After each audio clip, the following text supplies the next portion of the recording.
अगर जिमन आपके साथ जाना चाहती है तो आप इसे ले जा सकती हैं। अगर आप पास ना आई तो मैं पुलिस को बुला लूंगी। मॉम प्लीज आप यहाँ से चली जाएं।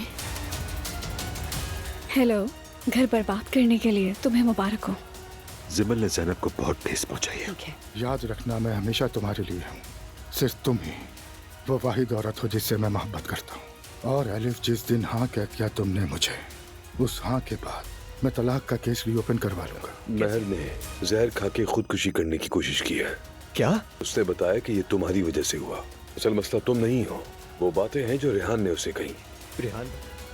तुम कितने कमीने इंसान हो। अर्तुल साहब क्या कर रहे हो? अर्तुल क्या कर रहे हो तुम? इसकी वजह से मेरी बेटी ने सुसाइड की कोशिश की।